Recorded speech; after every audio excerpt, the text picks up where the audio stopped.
Hi class. Today we're going to read the last of the Those Darn Squirrels books. There was one more left. This one is called Those Darn Squirrels Fly South because birds, like they mentioned in the first book, fly south in the winter. We call that migration, when animals move to a different place in different seasons. So those darn squirrels fly south. Let's see what happens.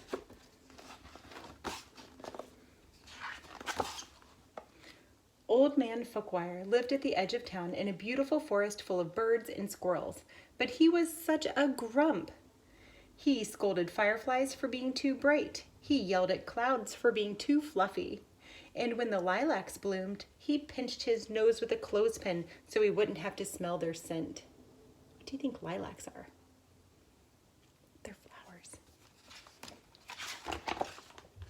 Even for a grump like Fookwire, it had been a glorious summer. He'd spent most of his time painting the colorful birds that visited his backyard. Sometimes, by accident, he painted a squirrel. Other times, the squirrels painted themselves. Then Fookwire would shake his old man fist and shout, "Those darn squirrels!" But now it was fall. The weather had turned crisp. The leaves had changed colors, and soon the birds would fly south for the winter. Fookwire would have to endure the long, cold winter months alone.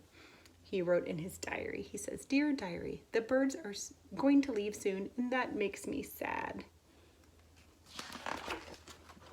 Well, not exactly alone. The squirrels would be there too. Normally, the squirrels spent winters playing ping pong, building ships and bottles, and knitting. But this year they had other plans. They were curious about where the birds went for the winter vacation, so they decided to follow them. Now, not many people know this, but squirrels have a comprehensive understanding of aerodynamic engineering. They built gyrocopters from pine cones. They built gliders from leaves. They even built a zeppelin from an old shopping bag. Ooh, they are wonderful inventors. When the first frost arrived, the bonga birds took off, followed by the baba birds and the yaba birds. They circled the house, waved goodbye to Fookwire, and headed south. The flugel bird spent a few minutes scarfing up the last of the farfel seeds. Then he took off too. Fookwire pouted as the sound of flapping wings faded into the distance. He turned to go inside and heard a rustling in the trees. A rustling followed by a whir followed by a buzz. I wonder what that sound is. It was the squirrels launching their flying machines one by one.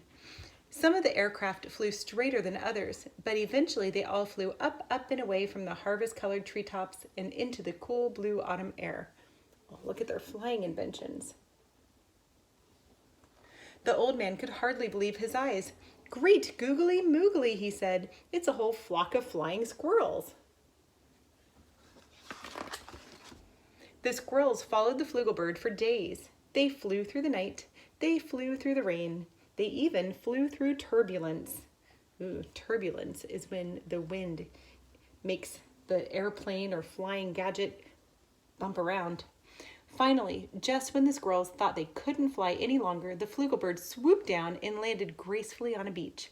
The squirrels landed with a crunch. The beach was so warm and beautiful, and the squirrels were so happy to be done flying, they decided to have a fiesta. They went swimming and ate mangoes with salt and lime. They played the marimba and danced the merengue. The party lasted all night long.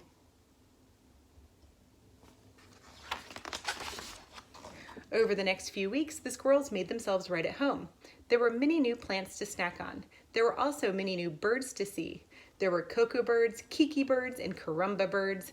There were too many birds to count. One of the birds reminded the squirrels of someone they knew. Ooh, do any of these birds look familiar?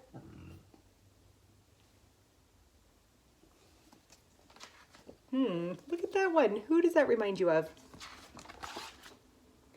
Deep in the snowy woods, a strange noise woke Old Man Fookwire from his nap. It was coming from the telephone. He was getting a call. When he picked up the receiver, the operator asked if he would accept the charges for a long-distance call from the village of Santa Vega. Then there was chattering on the line. "Those darn squirrels!" shouted Fookwire. They called him on the phone. The old man missed the birds, and even though he would never admit it, he missed the squirrels too. So he decided to join them. Fookwire had a car that had been kept under a tarp in a shed by the stream. He bought it in 1957 and had driven it only twice. He loaded it up with his easel, paints, and brushes, fixed himself a snack of cottage cheese with pepper, and hit the road. Then he drove 12 miles an hour all the way to Santa Vega. The nice people behind him had plenty of time to admire his car. Oh, can you see them? They are not happy. 12 miles an hour is very slow in a car.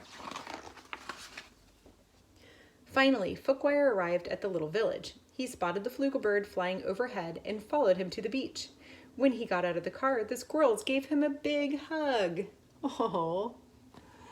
Maybe it was the nice weather. Maybe it was the beautiful scenery. Maybe it was the squirrels dancing in his pants. But for the first time in a very long time, the old man laughed. Soon, Fookwire set up his easel and began to paint the local birds. Daba-dobo, sang the cocoa bird. Bada-bobo, sang the kiki bird. Fookwire was overjoyed. The birds here are even more amazing than the birds back home, he exclaimed. The sun was very hot. Fookwire sweated, but he kept on painting. Fookwire sweltered, but he kept on painting. Then Fookwire slumped forward, face first, into his painting.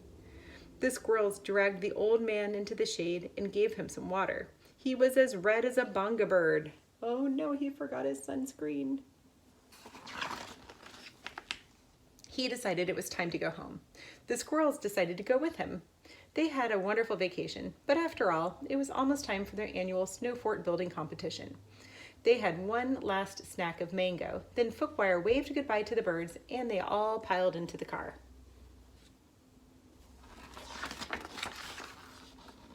The trip back home was much quicker for all of them. The squirrels drove most of the way. Those darn squirrels. Did you pay attention to what happened in the beginning, the middle, and the end? The beginning of the story, the birds were flying south. Then, in the middle of the story, who followed them down south in the middle? It was the squirrels. And then at the end of the story, we had Mr. Fookwire, or Old Man Fookwire, going down south to see the birds and the squirrels. And the squirrels came back home with him. Tell me how you felt about those books. Did you like them? Were they okay? Or not really your favorite? I think they're kind of silly. Have a great day.